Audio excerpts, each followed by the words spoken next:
जय हिंद। जय हिंद मैम। जय हिंद। जय हिंद। आप सभी लोगों को बहुत बहुत ढेर सारी बधाई अच्छे से नंबर लाने के लिए फर्स्ट सेमेस्टर में। Thank you ma'am.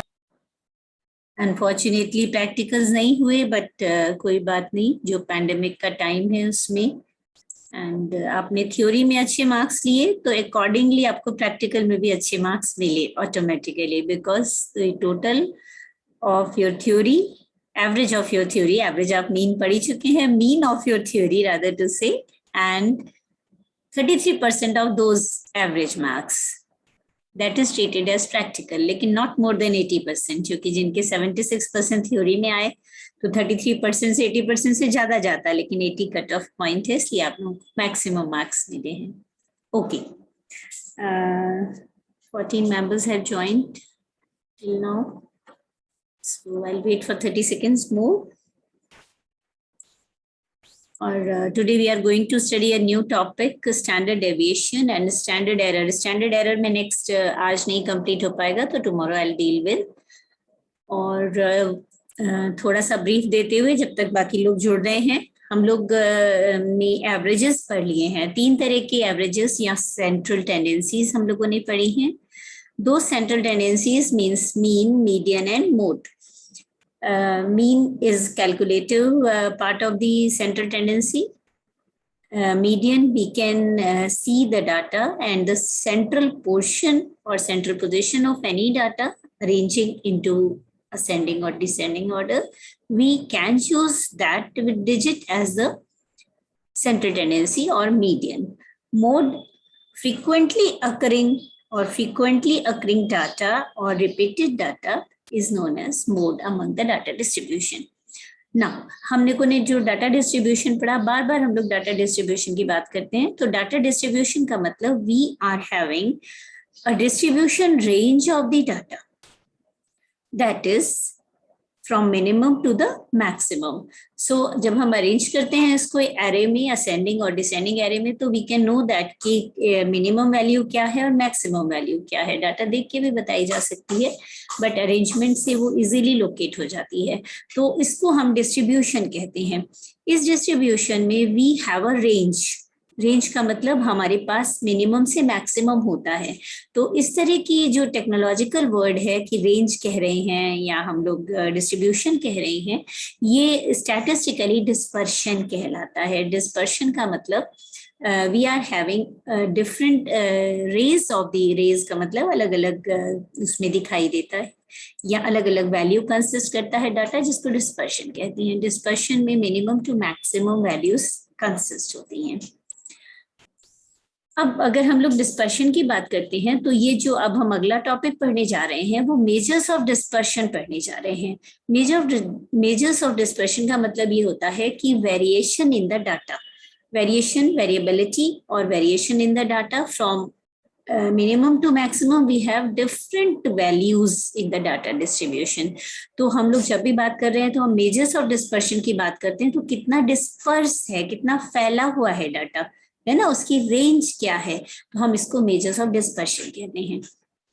Measures of dispersion में जब हम इसको कैलकुलेट करते हैं यानी इवेल्युएट करते हैं तो इसमें कई तरह के हमारे पास टूल्स है। वो टूल्स क्या क्या है हमारे पास? एक तो सिंपल रेंज टूल है। रेंज का मतलब मिनिमम टू मैक्सिमम। अगर हमें रेंज निकालनी है तो हम कहते हैं maximum value minus minimum value, तो रेंज पता लग जाती है। जैसे अगर मैंने एक सिंपल सा डाटा आपको दिया, आप अपनी कॉपी पे नोट कर रहे हैं तो नोट कर सकते हैं इसको। 1 2 3 4 5 6 7 8 9 10 है ना, ये वैल्यू है। 1 to 10 हमने लिया तो आपसे पूछा जाएगा कि आपका डिस्पर्शन क्या है, मतलब व्हाट इज द डिस्पर्शन और रेंज ऑफ योर डाटा। तो आप क्या करेंगे, क्योंकि 1 से स्टार्ट है और 10 मैक्सिमम है, तो इसको निकालने के लिए होता है कि 9 वैल्यूज का है। कैसे निकाला? The maximum value minus the minimum value. तो हमने 10 माइनस 1 किया तो 9 हमारा आ गया डिस्पर्शन, है ना। क्योंकि 1 और 10 के बीच की दूरी क्या है, उसमें कितना डेविएशन है, कितना वेरिएबिलिटी है, दैट इज 9 डाटा रेंज है। तो उसी तरह से रेंज जो है वो भी एक मेजर ऑफ डिस्पर्शन है। लेकिन चूंकि आप लोग बड़ी क्लास में हैं, एमएससी में है, तो ये हाई स्कूल लेवल का है, तो हम लोग क्या करते हैं, रेंज को कैलकुलेट करने के लिए रेंज की एप्लीकेबिलिटी क्या है। जैसे हमें रेनफॉल को करना हो, यानी पूरे मॉनसून सीजन में स्टार्टिंग फ्रॉम जून टू सितंबर कितना रेनफॉल हुआ, तो उसकी रेंज क्या हुई। तो हम लोगों ने जिस दिन बहुत कम हुई वो सेंटीमीटर्स में किया जाता है, इतना centimetre above the ground level हुआ। तो हम लोग क्या करते हैं, उसको कैलकुलेट कर लेते हैं। मिनिमम और मैक्सिमम रेंज हमें पता है, तो हम मैक्सिमम माइनस मिनिमम करके बताते हैं कि इतनी सेंटीमीटर रेनफॉल हुई, ये रेंज थी इसकी। तो ये यूज किया जाता है। साथ साथ हम लोग टेम्परेचर वेरिएशन को भी, डेली टेम्परेचर वेरिएशन आती है ना, पूरे दिन भर हम लोगों ने जो टेम्परेचर वेरिएशन रिकॉर्ड किया starting from morning till night, है ना, मिडनाइट, तो जो टेम्परेचर का वेरिएशन आता भी है कि मिनिमम ये और मैक्सिमम ये होगा। तो कैसे रेंज पता लगती है? जब हम पूरे दिन का नोट करते हैं, उसको अरेंज कर लेते हैं, तो मिनिमम हो सकता है कि अर्ली मॉर्निंग में हो और दोपहर में मैक्सिमम हो, फिर शाम को घटता जाए। तो इस तरह से बढ़ते क्रम में घटते क्रम में होता है, लेकिन हम लोग रेंज को यूज करते हैं यहाँ पर। तो वो भी मेजर ऑफ डिस्पर्शन है। दूसरा डिस्पर्शन होता है मीन डेविएशन, है ना। मीन डेविएशन इससे पहले का एक और मेजर ऑफ डिस्पर्शन है। और भी है, क्वार्टाइल डेविएशन भी होता है। क्वार्टाइल मतलब हम डाटा को 4 में डिवाइड कर देते हैं, 25 25 25 25, Q1 Q2 Q3 and Q4, यानी quartile 1 quartile 2 quartile 3 and quartile 4 में डिवाइड कर देते हैं। तो हम उसको कहते हैं क्वार्टाइल डेविएशन। तो वो 25% डाटा को डिवाइड कर दिया जाता है। फिर उसका अगर हम लोग ग्राफ बनाते हैं, जैसे कल हम लोग पढ़ रहे थे, बेल शेप्ड ग्राफ, यानी इंक्रीजिंग ऑर्डर में फिर डिक्रीजिंग ऑर्डर में, तो इस तरह से उसको अरेंज किया जाता है, या थोड़ा सा वेरिएशन भी हो सकता है इसमें। उसी तरह से मैं अगला आपको बता रही थी, मीन डेविएशन है। मीन डेविएशन का मतलब क्या होता है कि हम लोग जो वैल्यूज लेते हैं उसमें मीन वैल्यू यानी सेंट्रल टेंडेंसी को चूज करते हुए डेविएशन निकाल लेते हैं। तो मीन से, हर वेरिएबल से मीन को माइनस कर दिया जाता है, x माइनस एक्स बार किया जाता है ना। जैसे हम लोग एज्यूम मीन वाले फॉर्मूला डायरेक्ट मेथड की कंपैरिजन में शॉर्टकट मेथड यूज करते थे, तो उसमें एज्यूम मीन लेते थे, डेविएशन निकालते थे। तो वो एज्यूम मीन के लिए था डेविएशन, क्योंकि हमें एक्स बार निकालना होता था एज्यूम मीन की मेथड से या शॉर्टकट मेथड से। यहाँ पर हम लोग क्या करते हैं, एक्स बार को कैलकुलेट कर लेते हैं मीन को, और मीन से डिफरेंस निकाल लेते हैं हर वेरिएबल का, यानी एक्स माइनस एक्स बार कर देते हैं। तो जो डी वैल्यू आती है वो उससे जो कैलकुलेट किया जाता है formula base, that is called as mean deviation. मैं उनको यहाँ नहीं पढ़ा रही हूँ इसलिए क्योंकि मीन डेविएशन का बहुत पॉपुलर यूज नहीं है, उसके बहुत सारे ड्रॉबैक्स थे, क्योंकि उसमें प्लस और माइनस वैल्यूज आती थी। और क्या किया जाता था, जो प्लस और माइनस यानी x माइनस एक्स बार किया जाता था, तो डी वैल्यू में प्लस और माइनस वैल्यू को एब्सोल्यूट कर दिया जाता है, यानी उसकी प्लस और माइनस को कंसिडर नहीं किया जाता।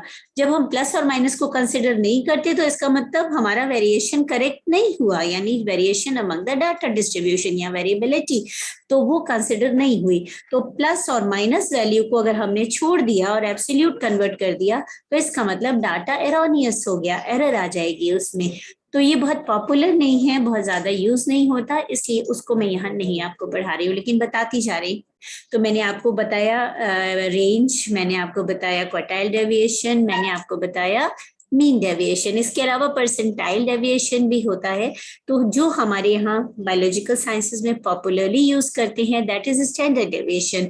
जो कमी मीन डेविएशन में थी, जिसमें प्लस और माइनस को हमने क्या किया था, एब्सोल्यूट वैल्यू बना दिया था। यहाँ पर हम नहीं करते, हम प्लस और माइनस को कंसिडर करते हैं, और स्टैंडर्ड डेविएशन में क्या करते हैं, उसको स्क्वायर कर देते हैं। प्लस का स्क्वायर प्लस ही होगा और माइनस का स्क्वायर भी प्लस हो जाएगा। जैसे 3 का स्क्वायर 9 है और -3 का स्क्वायर भी 9 है, तो दोनों वैल्यूज पॉजिटिवली कन्वर्ट हो गई। अब हमने प्लस और माइनस को कंसिडर करते हुए स्क्वायर वैल्यू बना दिया। अब हम क्या करते हैं, जब हम पूरा कैलकुलेशन कर लेते हैं डेविएशन का, स्टैंडर्ड डेविएशन का, तो लास्ट में हम अंडर रूट कर देते हैं। जो स्क्वायर बनाया था अगर उसको अंडर रूट कर दिया जाए तो जहां से चले थे, यानी स्क्वायर बना करके और अंडर रूट कर दिया हमने, तो वो खत्म हो गई वैल्यू, यानी हमने वापस कन्वर्ट करके अपनी ओरिजिनल फॉर्म में उसको ले आए, राइट। जैसे आपने 3 का स्क्वायर 9 किया था और 9 का अंडर रूट करेंगे तो क्या हो जाएगा, 3 हो जाएगा। तो इसका मतलब प्लस और माइनस वैल्यूज को खत्म करने के लिए, यानी इस एरर को हमने क्या किया, -3 को स्क्वायर बनाया तो +9 हो गया। अब +9 का अंडर रूट किया तो 3 आ गया, तो प्लस हो गया, फिर माइनस वाली वैल्यू हमने प्लस में कन्वर्ट कर दी। तो यहाँ पर इसको हम एब्सोल्यूट वैल्यू न कन्वर्ट करके स्क्वायर कर देते हैं। तो ये स्टैंडर्ड डेविएशन एक बहुत इंपॉर्टेंट टूल है, जबकि हम अपने मीन की रिलायबिलिटी को चेक कर सकते हैं, इसलिए हम इसको यूज करते हैं। मीन की रिलायबिलिटी का मतलब है, जैसे मैंने आपको बताया था, कोई भी मार्केट में वैल्यू आती है तो वो औसत दाम पे आती है। बहुत सारे एग्जाम्पल्स हमने डील किए, न्यूमेरिकल्स की हमने 13 न्यूमेरिकल्स, मीन मीडियन मोड के।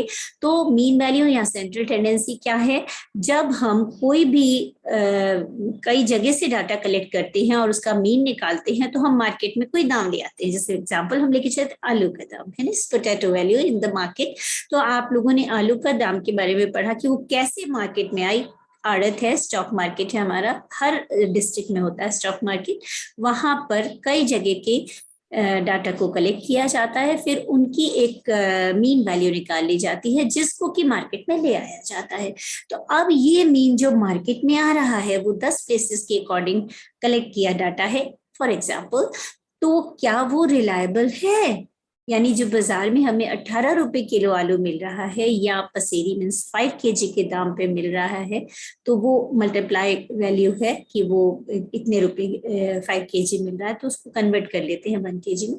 और ये रिलायबिलिटी इसकी हम लोग चेक कर सकते हैं only and only due calculating the deviations, कि जो वेरिएशन हमने डाटा में कलेक्ट किया था 10 प्लेसेस का, उसमें क्या बहुत ज्यादा वेरिएशन है या बहुत कम वेरिएशन है। अगर ज्यादा वेरिएशन है तो रिलायबिलिटी बहुत कम हो जाएगी, और कम वेरिएशन है डाटा वैल्यूज में या रुपीस की वैल्यूज में, तो डेविएशन जो है वो छोटी सी वैल्यू आएगी, यानी वो शो करेगी कि आपका डाटा रिलायबल है। कैसे चेक करेंगे, जब हम लोग कैलकुलेट कर लेंगे तो मैं आपको बताऊंगी। Okay, come to the point. The standard deviation or mean error is an absolute measure of dispersion of an individual series और अ फ्रीक्वेंसी डिस्ट्रीब्यूशन। अगर इंडिविजुअल डाटा सीरीज है जिसमें x वेरिएबल्स होते हैं या फिर x के साथ फ्रीक्वेंसी भी है, उसको भी चेक किया जा सकता है। It is the root square root of the arithmetic mean. मैंने अभी आपको बताया था, हम लोग क्या करते हैं, पहले स्क्वायर बनाते हैं फिर अंडर रूट कर देते हैं, तो इसको नाम भी दे दिया जाता है, it is the square root of the arithmetic mean of the squares of deviations of values from their arithmetic mean. तो हम लोगों ने क्या किया था, हम लोगों ने x बार यानी मीन वैल्यू का डिफरेंस x वैल्यू वेरिएबल से निकाला था, तो वो प्लस माइनस वैल्यूज आई थी, तो उनको स्क्वायर बनाया था, है ना, square of the deviations of the values from arithmetic mean, difference का स्क्वायर कर दिया था, और फिर उसको मीन यानी रूट कर दिया था, तो square root of the arithmetic mean कहलाता है ये। This measure of dispersion was derived by professor Karl Pearson in 1893 and is also known as mean square error of root mean square deviation from the mean. इसको हम ये भी कह सकते हैं इस नाम से, standard deviation is also called as mean square error, है ना। एरर का मतलब हम लोग रिलायबिलिटी चेक कर रहे हैं, तो कोई गलती होगी तो रिलायबिलिटी कम हो जाएगी, और गलती कम होगी तो रिलायबिलिटी बढ़ जाएगी, और इसको हम root mean square deviation from mean भी कह सकते हैं। The term root mean square deviation is the square root of the arithmetic mean of the squares of deviation of values from any arbitrary value. है ना। हम किसी भी value से चुन करके यानी एज्यूम मीन के द्वारा भी निकाल सकते हैं, और हम लोग calculative mean, arithmetic mean, X bar direct method से भी कैलकुलेट कर सकते हैं और उससे डेविएशन को निकाल लेते हैं। And so the term standard deviation, इसीलिए चूंकि हम एक स्टैंडर्ड वैल्यू यूज करते हैं प्लस और माइनस को स्क्वायर बना करके, यानी माइनस और प्लस उसमें नहीं डिनोटेड है, चूंकि स्क्वायर बन गया है इसीलिए हम इसको स्टैंडर्ड डेविएशन भी कहते हैं। It is a special case of root mean square deviation when deviations are taken from the arithmetic mean, right? तो मैंने बहुत सिंप्लीफाई करके आपको पहले ही समझा दिया, and this is in the written form. Now come further. Standard deviation is always represented by small Greek letter sigma. While calculating sigma, plus and minus signs are taken into consideration, है ना। जब हम calculate करें तो plus और minus sign हमने consider किए, जो कि मैंने आपको बताया था मीन डेविएशन में हम कंसिडर नहीं करते हैं, वहां पर उसको एब्सोल्यूट बना देते हैं, जो कि गलत है। प्लस और माइनस अगर कंसिडर नहीं होंगे तो हम रिडक्शन मतलब डेविएशन, वेरिएशन प्लस और माइनस वैल्यूज की तरफ शो नहीं कर सकते। चूंकि हम प्लस और माइनस कंसिडर करते हैं तो जब भी मीन वैल्यू के आगे स्टैंडर्ड डेविएशन लिखा जाता है तो लिखा जाता है mean plus minus standard deviation. तो मीन को हम एक्स बार से इंडिकेट करते हैं, तो एक्स बार प्लस माइनस सिग्मा साइन को डिनोट किया जाता है, राइट। और अगर सिग्मा भूल जाए हमारे बायोलॉजी के स्टूडेंट्स, तो you can write S D.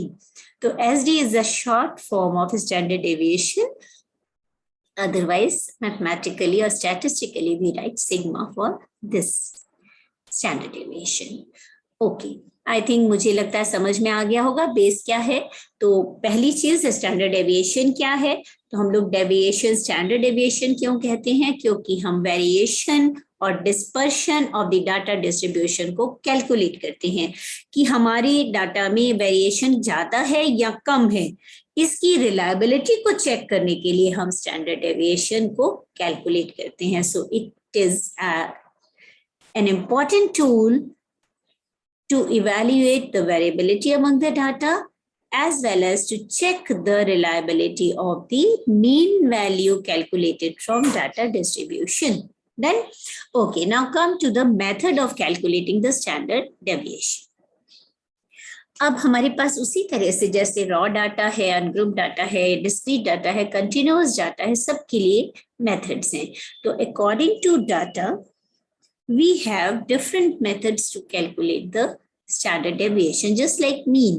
And more important thing, जो मैंने बता दी पहले भी, mean is the base or first step to go further for calculation of standard deviation.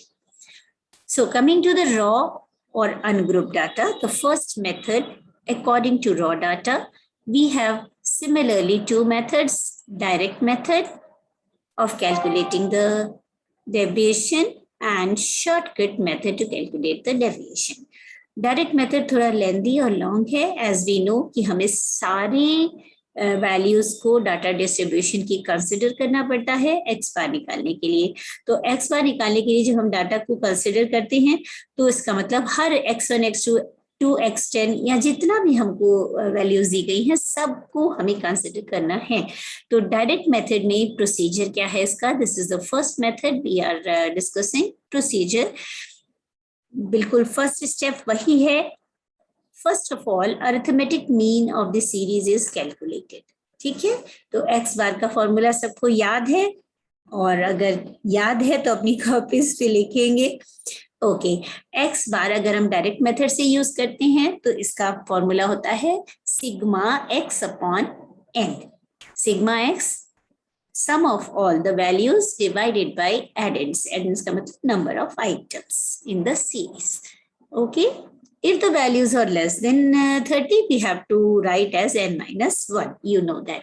तो this is the first step. अब ये दोबारा तो मैं बताऊंगी नहीं, ऑलरेडी आपको पढ़ा चुकी हूँ, आपने न्यूमेरिकल्स किए हैं मीन निकालने के लिए। सेकेंड स्टेप है the deviation of individual values from the mean are calculated.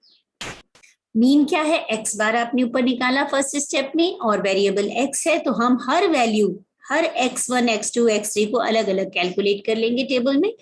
x1 minus x bar, x2 minus x bar, x3 minus x बार, और टेबल में लिखते चले जाएंगे, है ना। ये वैल्यूज या तो पॉजिटिव या नेगेटिव आएगी, है ना, मे बी आइदर पॉजिटिव और नेगेटिव, राइट। तो दोनों तरह की वैल्यूज आपके पास आएंगी। अब हम लोग क्या करेंगे स्टेप 3 में, square the values of step 2, है ना, स्टेप 2 में आई यानी डी स्क्वायर कर देंगे, है ना। तो the values of D square is always a positive figure. जो यहाँ नेगेटिव और पॉजिटिव आया था स्टेप 2 में, जो हमने स्क्वायर कर दिया, जो मैंने एग्जाम्पलीफाई 3 के नंबर से किया था, +3 का भी स्क्वायर 9 और -3 का भी स्क्वायर 9, तो अब सारे फिगर्स पॉजिटिव में कन्वर्ट हो गए, है ना। ओके, ये बहुत इंपॉर्टेंट स्टेप है इसका, इसीलिए हम इसको स्क्वायर रूट डेविएशन कहते हैं। Now we will use the formula. Your formula is sigma means दूसरा कैसा लग जाए।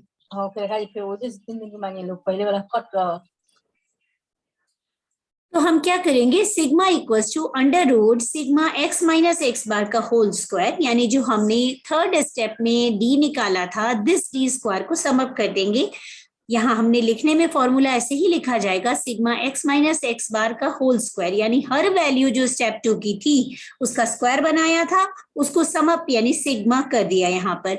तो sigma x minus x square upon n total number of values है। अब इसमें भी वही है, अगर observations are less than 30 we will use n-1, है ना। अगर 10 ही है तो 10-1 9 यूज करेंगे। तो एग्जाम्पलीफाई किया है, तो यहाँ पर n is the number of observation. तो आई थिंक बहुत सिंपल प्रोसीजर है और आपने नोट कर लिया होगा अपनी कॉपीज में। फिर से रिवाइज कर देती हूँ। स्टेप 1 कहता है कि x बार निकालना है। Step 2 calculate the d means x minus x bar. Now square the d value जो कैलकुलेट की स्टेप 2 में, d square, and now use the formula. Formula is sigma under root sigma x minus x square upon n। यहाँ हमारा formula क्या हो गया, ये हो गया फॉर्मूला। x माइनस एक्स बार नहीं लिखेंगे तो सिंपल लिखेंगे सिग्मा d स्क्वायर, यानी थर्ड स्टेप की सारी वैल्यूज को सम कर दिया डिवाइडेड बाय n। और अगर n लेस देन 30 है, we will use in the formula n-1। Okay, तो मैं न्यूमेरिकल दे रही हूँ आपको, आप कैलकुलेट करेंगे ना, फटाफट शुरू करिए। एग्जाम्पल 1 है, for the following data for height of P plants calculate the standard deviation using direct method. छोटा सा है ना न्यूमेरिकल। चलिए सिग्मा x बार आ रहा है इसमें, मैं ज्यादा छुपा नहीं पा रही हूँ, है ना इसको। ओके, ये आपका डाटा है, आप नोट करिए फटाफट। मैं बोल भी रही हूँ, अगर किसी को नहीं भी दिखाई दे रहा तो वो नोट कर सकता है। डाटा आपको दिया गया है, वेरिएबल्स 60, 60, 61, 62, 63, 63, 63, 64, 64 एंड 70। तो मैंने आपको जो हाइट ऑफ पी प्लांट्स दिया है 1, 2, 3, 4, 5, 6, 7, 8, 9, 10 दिए हैं। अब आप इसका मीन वैल्यू निकालिए। मीन सामने दिया हुआ है, यानी सारे डाटा को जोड़ लेंगे, जोड़ने के बाद डिवाइडेड बाय 10 कर देंगे। अब देखिए एक बहुत इंपॉर्टेंट चीज क्या है, जब हम लोग केवल मीन निकालते हैं और वैल्यूज 30 से कम होती हैं तो हम n-1 करते हैं, लेकिन यहाँ पर वैल्यूज हमने 10 ही चूज की हैं। क्यों? क्योंकि आप फॉर्मूले में एक ही बार n-1 कर सकते हैं, जो कि हमें स्टैंडर्ड डेविएशन के लिए करना है। तो मीन वैल्यू के लिए n-1 हम नहीं करेंगे। Okay, anyone can say yes? आप में से कोई कह सकता है ये बात समझ में आ गई? मैम। ओके, तो आपको मेरी बात ये समझ में आ गई कि अगर, हाँ फिर से बता रही हूँ कि क्योंकि हम इसमें 2 जगह n यूज कर रहे हैं, मीन वैल्यू के लिए भी n यूज कर रहे हैं, स्टैंडर्ड डेविएशन के लिए भी n यूज कर रहे हैं, तो हम स्टैंडर्ड डेविएशन के अंडर रूट में n-1 का यूज करेंगे। इसलिए हम लोग मीन निकालते समय n वैल्यू यूज करेंगे, n-1 नहीं करेंगे। 2 बार n-1 नहीं किया जाता, इसीलिए होल वैल्यू को यहाँ यूज करेंगे n को, चाहे वो 30 से कम ही क्यों ना हो। ये कुछ इंपॉर्टेंट छोटे छोटे स्टेप्स हैं जो कि बुक्स में नहीं लिखे होते हैं, लेकिन बताने जरूरी होते हैं।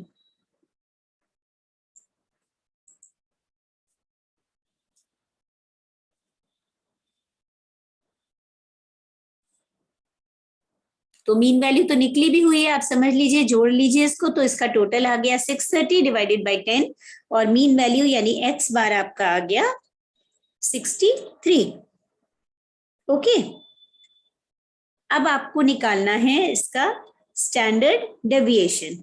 तो आप क्या करेंगे, आपके स्टेप आपके पास हैं, है ना। अब आपको टेबल बनानी है। टेबल ये बन गई आपकी, है ना। टेबल के 3 कॉलम हैं जो आप करेंगे। मैंने बस इसको एक शो किया है आपके लिए एग्जाम्पल के तौर पे। तो आप क्या करेंगे, पहले कॉलम में लिखेंगे हाइट, जिसको हम एक्स वेरिएबल कहते हैं। दूसरे कॉलम में डी लिखेंगे और फॉर्मूला एक्स माइनस एक्स बार लिखेंगे। फिर डी स्क्वायर लिखेंगे तीसरे कॉलम में।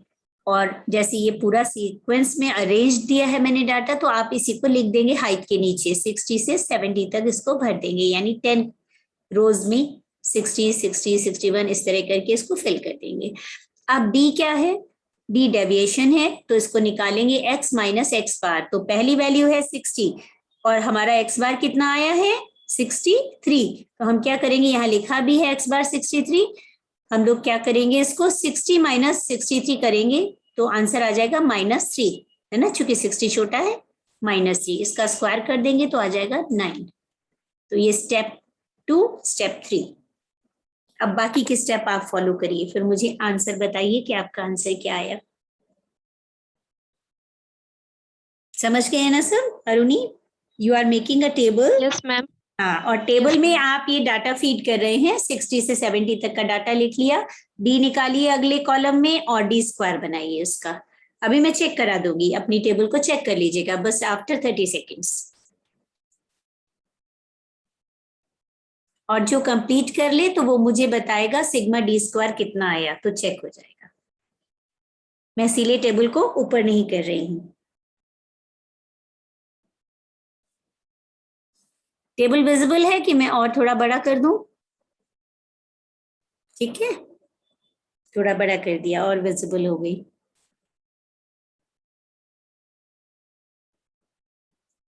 बहुत छोटा डाटा है, केवल 10 का डाटा मैंने आपको दिया है। आपने सीक्वेंशियली टेबल में भर लिया है। 60, 60, 61, 62 नीचे भरते चले गए हैं अप टू 70, 10 डाटा। और यहाँ सेकंड कॉलम में डी निकाल रहे हैं, जिसको कि हमें क्या करना है, x माइनस 63। तो जो भी वैल्यू है, जैसे 60 माइनस 63, 60 माइनस 63, 61 माइनस 63, जहां तक 63 है, 62 माइनस 63 माइनस में आएंगी वैल्यू। 63 माइनस 63 0 हो जाएगा। 64 माइनस 63 +1 और फिर आगे प्लस में आ जाएंगी। 70 माइनस 63 +7। अब डी स्क्वायर कर लीजिए, हर वैल्यू का स्क्वायर निकाल लीजिए। एग्जाम्पलीफाई किया है मैंने, -3 के लिए 9 हो जाएगा। जो भी माइनस की वैल्यूज हैं वो पॉजिटिव में कन्वर्ट हो मैम हो जाएंगी। गया। हो गया। अब बताइए, 74 आएगा। अब आप बताइए। नेहा ने बोला 74। अरुणी, अरुणी का कितना आया सिग्मा डी स्क्वायर? ऐड अभी ऐड नहीं किया मैम, सिर्फ ऐड स्क्वायर। करिए, ऐड करिए, स्क्वायर के बाद ऐड करके सिग्मा, मैंने Yes, बोला ma'am, है yes. सिग्मा डी स्क्वायर बताइए। Yes ma'am. हाँ, और चेक करते जाइए, मैं वैल्यूज को शो कर रही हूँ। मेरे ख्याल से सबकी यही वैल्यूज आई होंगी। यस, नेहा ने बोला था 74 आएगा, तो answer is 74 sigma D square. Check point, ठीक है। ओके, यस मैम 74 आया है। यस मैम, ओके, उतना ही वेरी आया है। गुड। तो अब आपको समझ में आ गया कि हमको कैसे निकालना है, टेबल कैसे बनानी है। अब आपको फॉर्मूला में अपनी वैल्यूज को रखना है। आपका फॉर्मूला है सिग्मा यानी standard deviation equal to √ sigma D square upon n। तो n की जगह हम लोग n-1 यूज करेंगे और सिग्मा डी स्क्वायर 74 है, तो √ में 74 डिवाइडेड बाई n-1 मीन्स 9। ठीक है, अब आपने अपनी वैल्यूज को फॉर्मूला में रख दिया है ना। चूंकि n-1 करेंगे हम लोग, देखिए फॉर्मूला में रख दिया √ 74 डिवाइडेड बाई 9। और हम इसको सॉल्व कर लेंगे 9 से डिवाइड करके, तो आ जाएगा √ 8.22। और मुझे उम्मीद है मेरे बच्चों को √ निकालना आता है। Yes ma'am. ओके,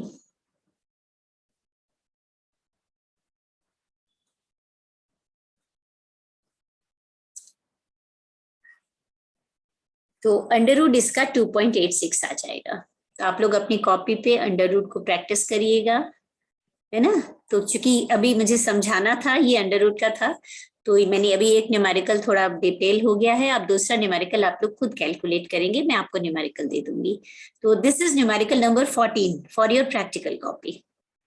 ये जो टेबल है ना, ये जो टेबल बनाई है आप लोगों ने, इसको लेफ्ट हैंड पेज पे बनाएंगे और राइट हैंड पेज पे फॉर्मूला लिखेंगे, स्टेप्स लिखेंगे और ये कैलकुलेट करेंगे, है ना। 1 2 3 4 चारों स्टेप लिखेंगे। देख रहे हो मैम है पढ़ा रही है, सुन रहे हो, ये कौन है? ओके, तो आपका आंसर आ गया स्टैंडर्ड डेविएशन। और कैसे लिखेंगे हम इसको, ये देखिए, ये बहुत इंपॉर्टेंट है। Plus minus 2.86। प्लस माइनस क्यों? क्योंकि हम लोगों ने स्क्वायर बनाया था, फिर अंडर रूट किया, और आपको पता ही अंडर रूट की वैल्यू को प्लस माइनस लिखा जाता है। अब इसकी रिलायबिलिटी चेक करनी है। रिलायबिलिटी चेक करने का तरीका क्या है, अभी मैंने यहाँ नहीं बताया, आपको बता रही हूँ। आप अपनी टेबल में जाएंगे और टेबल में डेविएशन देखेंगे। ये डेविएशन का कॉलम है पूरा, ये आप देख रहे हैं, this column is for deviation, बीच वाला। अब डेविएशन में ये देखिए कि जो हमारा आंसर आया है 2.86, माइनस और प्लस दोनों में, है ना, वो वैल्यू इससे नीचे कितनी वैल्यूज है ना, 2.86 से नीचे कितनी वैल्यूज हैं। तो माइनस की वैल्यूज तो 2.86 से नीचे होंगी ही डेफिनेटली, है ना, इनके बीच में लाई कर रहा है। 1 2 3 4 5 6 7 8 9 9 वैल्यूज, 10 में से 9 वैल्यूज हमारे स्टैंडर्ड डेविएशन से छोटी हैं। आ गया समझ में? क्यों छोटी है? क्योंकि माइनस की वैल्यू तो छोटी होगी ही होगी, है ना, क्योंकि प्लस और माइनस दोनों के बीच में लाई करना है। भाई -3 जो है वो -2.86 से छोटा है, तो ये बीच में आ जाएगा। और ये वैल्यू प्लस और माइनस 2.86 दोनों तरफ से बीच में आती हैं, ये 9 वैल्यूज। तो रिलायबिलिटी आपके मीन की क्या हुई? मीन क्या है? 63, उसकी रिलायबिलिटी है 9, नोट करते जाइए, डिवाइडेड बाय 10 इंटू 100, क्योंकि 9 वैल्यू हमारी बीच में आ रही हैं, यानी हमारे डेविएशन से छोटी हैं, स्टैंडर्ड डेविएशन से। तो क्या हो गया? 9 डिवाइडेड बाय 10 इंटू 100, 90%। तो आपके मीन की रिलायबिलिटी 90% है, उसको मार्केट में लाया जा सकता है। Got my point? Yes Neha, Aruni, Pallavi? Yes ma'am. Okay, बात समझ में आई? तो हमारी मीन की रिलायबिलिटी अगर 50% से ऊपर है तो वो डाटा रिलायबल है। अगर 50% से कम आएगी तो वो डाटा रिलायबल नहीं होगा। 1% इन वैल्यूज में से 4 वैल्यू ही केवल हमारे स्टैंडर्ड डेविएशन से नीचे होती, तो आपकी रिलायबिलिटी क्या होती? 4 डिवाइडेड बाय 10 इंटू 100, तो 40%। 40% वाले मीन का डाटा रिलायबल नहीं है, उसको मार्केट में नहीं लाया जा सकता। यानी आलू का दाम, रिलायबिलिटी मतलब विश्वसनीयता। रिलायबिलिटी का क्या मतलब होता है? विश्वसनीयता, है ना। तो वो डाटा विश्वास करने योग्य नहीं है, यानी वो डाटा या तो बनाया गया है या वो ज्यादा वेरिएशन शो कर रहा है, उसमें ज्यादा डिस्पर्शन है। ऐसे डाटा को मार्केट में नहीं लाया जा सकता। स्टॉक मार्केट, है ना, जो मंडी होती है, स्टॉक एक्सचेंज है मुंबई में, सोने का दाम, चांदी का दाम ग्लोब लेवल पे तय होता है, तो उसमें मीन सबसे पहली वैल्यू होती है, और स्टैंडर्ड डेविएशन उसकी रिलायबिलिटी को चेक करता है कि सोने का दाम 24,000 रुपए 10 ग्राम क्यों रखा गया। क्यों? क्योंकि पूरे वर्ल्ड लेवल पे कम से कम 10 कंट्रीज या 12 कंट्रीज या 20 कंट्रीज का डाटा लेकर के उसको तय किया गया। ठीक है, तो जब तक रिलायबिलिटी चेक नहीं होगी, अगर रिलायबिलिटी 50% से कम है तो वो दाम नहीं तय होगा, फिर दोबारा डाटा कलेक्ट किया जाएगा। यानी हम प्रैक्टिकल करने वाले बच्चे हैं, जब हम अपने लैब में एक्सपेरिमेंट करेंगे तो कभी कभी एक्सपेरिमेंट में बहुत वेरिएशन डाटा में आ जाता है, और स्टैंडर्ड डेविएशन मान लीजिए यहाँ 2.86 आया है, ये स्टैंडर्ड डेविएशन अगर 7 हो जाता तो क्या होता बताइए? तो हमारी रिलायबिलिटी में ये सब जो है डाटा प्लस और माइनस की कैलकुलेट नहीं हो पाती, यानी वेरिएशन बढ़ता चला जाता। जितना ज्यादा वेरिएशन बढ़ेगा, है ना, उतना ही रिलायबिलिटी कम होती चली जाएगी। देखिए यहाँ पे डाटा में ज्यादा वेरिएशन नहीं है ना, कितना वेरिएशन है? 60 सबसे छोटा है और 70 सबसे बड़ा है, और 70 हमारी रिलायबिलिटी चेक में आता ही नहीं, क्योंकि ये बड़ा है हमारे मीन डेविएशन से या स्टैंडर्ड डेविएशन से। तो ये डाटा रिलायबल नहीं है बस केवल, और नो डाटा रिलायबल है यानी 90% रिलायबिलिटी शो कर रहा है। ओके, आप इसको लिखेंगे आगे आंसर के बाद नीचे लिखेंगे रिलायबिलिटी। रिलायबिलिटी कैसे होती है ना, चेक द डेविएशन, मतलब deviation data under deviation value और standard deviation divided by total number of data into 100। ठीक है, okay done. Yes ma'am. Okay okay, चलिए ये हो गया। बस इसके आगे कल पढ़ाऊंगी मैं आपको इसका शॉर्टकट मेथड। सेम क्वेश्चन लेकर के हम शॉर्टकट मेथड भी कर सकते हैं। और अब टाइम मेरे पास है अभी 4 मिनट, तो मैं आपका इसका मेथड बता देती हूँ और न्यूमेरिकल आपके पास है, आप चाहे तो इसको कर भी सकते हैं, है ना। हम लोग सेम न्यूमेरिकल लेके चल रहे हैं, देख रहे हैं ना आप, सेम न्यूमेरिकल है ऊपर वाला 60 to 70 वाला, बिल्कुल सेम न्यूमेरिकल लेके चलेंगे। बस डिफरेंस क्या होगा देखिए, डिफरेंस हो जाएगा। स्टेप 1 है take any value from the variable x as assume mean. अब हम इसमें एज्यूम मीन ले लेंगे मीन की तरह और उससे मीन निकाल लेंगे। ठीक है, कोई भी वैल्यू को मीन ट्रीट करेंगे एज्यूम मीन। अब इस मीन से सीधे डेविएशन निकाल लेंगे। कैसे? डी, सेकेंड स्टेप है डी फ्रॉम x माइनस ए। हम लोगों ने डायरेक्ट इसको ट्रीट करके निकाल लिया, मतलब हमने x बार नहीं निकाला, हमने एज्यूम मीन को ही सीधे डेविएशन के लिए यूज कर दिया। ठीक, अब फिर स्टेप डी स्क्वायर निकाल लेंगे थर्ड स्टेप में, बस फॉर्मूला बदल जाएगा। आप इसको नोट कर लीजिए, आपके स्टेप सेम रहेंगे।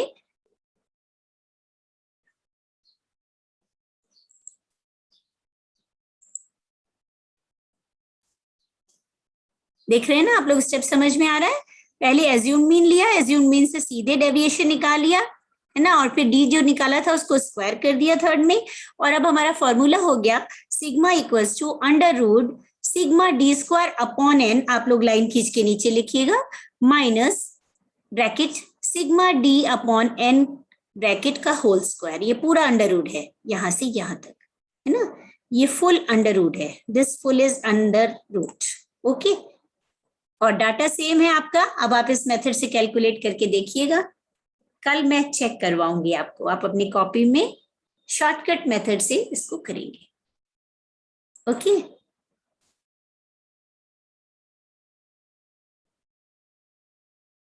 नोट हो गया? Yes ma'am. Yes ma'am. Okay,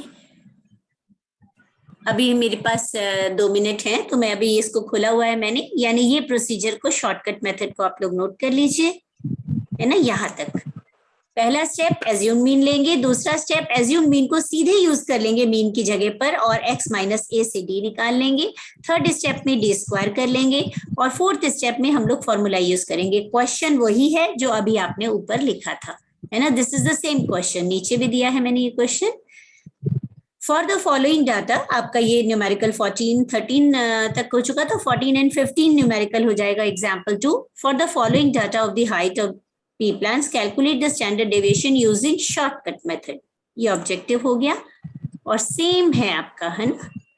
अब हम लोगों ने क्या किया था, ऊपर 63 आया था x बार, और हमने अपने डाटा में क्या किया, हमने अपने डाटा में 1 2 3 4 5 6 7 8 9 10 में से क्या किया, इसको ले लिया assume mean, just to check that कि क्या सेम आंसर आता है ना। तो अगर आपने स्क्रीनशॉट ले लिया तो आपके पास पहुंच गया, ये नहीं लिया तो यू हैव लूज्ड। अब आप खुद कैलकुलेट करिए इसको और मुझे कल बताइएगा कि क्या सही है। हम लोग इसी को जो टेबल अभी दिखाई थी चेक करेंगे कल, कितना वेरिएशन आता है डायरेक्ट और शॉर्टकट मेथड में। Okay, so see you tomorrow. और टाइमिंग्स अभी यही रहेगी। कॉपी में हम मैम प्रैक्टिकल कॉपी में पहले स्टार्ट वाला लिख लें, फिर सर वाला जो कराएंगे प्रैक्टिकल का वो करेंगे। हाँ, आप लिख सकते हैं, आप कोई भी चीज वेरी कर सकते हैं, डेट के अकॉर्डिंग मिक्स भी कर सकते हैं, लेकिन अगर आप क्या करेंगे, जो सर ने आपको प्रैक्टिकल दिया है अभी कि नहीं दिया? दिए हैं 4 टॉपिक। 4 टॉपिक दे दिए। आप पहले डेट को देख लीजिए, मेरा पहले है कि सर का, तो पहले सर का लिख लीजिए, या फिर सर का है तो आप एक काम कर सकते हैं, मैं आपको बताती हूँ तरीका, कि आप ऐसा करिए कि सर का करीब करीब 15 पेज में हो जाता है ना। तो शुरू के 15 पेज आप प्लान बिल्डिंग को दे दीजिए और उसके बाद स्टैटिस्टिक्स शुरू कर दीजिए, ठीक है। तो सारे बच्चे 15 पेज 15 पेजेस दे देंगे सर के लिए और बाकी कर लेंगे इसमें स्टार्ट कर लेंगे। ओके, तो बहुत इंपॉर्टेंट है ये, क्योंकि स्टैंडर्ड डेविएशन एग्जाम